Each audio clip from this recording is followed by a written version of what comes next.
আজকে ভোলা ব্রিজ, আজকে আমি মন্ত্রীদের পিছে পিছে ঘুরি, কাউকে বলে আমাকে একটা এয়ারপোর্ট দেন, কাউকে বলে আমি একটা তেল দেয়,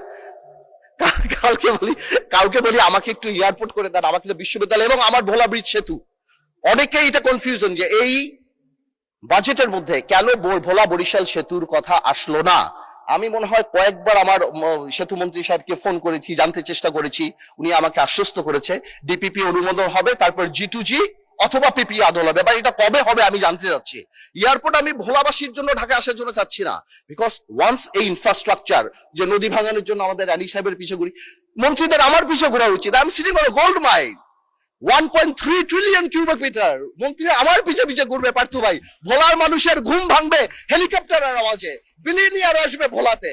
আমি ভোলাকে তো সেভাবে চাই, Bhola must be the workshop of Bangladesh, Bhola must be the Tamil Nadu of India, Bhola must be the shoes of China, Bhola মানুষ the Selangor of Penang of Malaysia.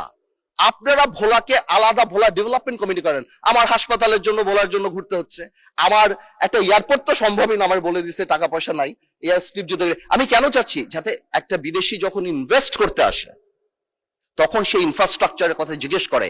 আমি ভোলা আর ঢাকায় আসার জন্য প্লেন চাই না, আমি এই জন্য চাচ্ছি তারা জিজ্ঞেস করে হসপিটালের কি অবস্থা, ইনফ্রাস্ট্রাকচারের অবস্থা, রাস্তাঘাটের কি অবস্থা, স্কুল কলেজের কি অবস্থা, সব ভোলা ব্রিজের কি অবস্থা। এই যে ভোলা ব্রিজ সেতু, আমাদের সেতুটা, এটা কবে হবে বাজেটে কেন না? আমি মাননীয় অর্থমন্ত্রীকে রিকোয়েস্ট করবো, আপনি একটু ভেঙে বলে দিবেন যে কেন নাই, কি হতে পারে, কবে হতে পারে, আপনার স্পিচ যখন হবে।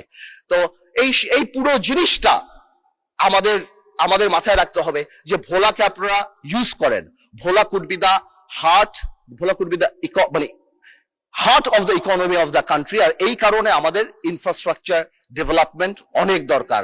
আমি মাননীয় প্রধানমন্ত্রীর দৃষ্টি আকর্ষণ করব যে ভোলা ডেভেলপমেন্ট কমিটি নামে একটা কমিটি যদি করে ভোলাকে আলাদা বরাদ্দ বা ভোলার আলাদা জিনিসগুলো, এবং আমাকে যদি, যেহেতু আমি সরকারের পার্ট না, আমি কোনো মন্ত্রী না বা আমার কোনো এক্সিকিউটিভ পাওয়ার নাই, আমাকে এরকম একটা অ্যাক্সেসিবিলিটি করে দেওয়া যাতে আমি আমার কাজগুলি খুব তাড়াতাড়ি বের করে নিয়ে আসতে পারি। মাননীয় স্পিকার, আমি আর বেশি সময় নিব না, আমি আবার সরকারকে এবং বিশেষ করে মাননীয় প্রধানমন্ত্রীকে ধন্যবাদ জানাই এবং আমি কংগ্রাচুলেট করি।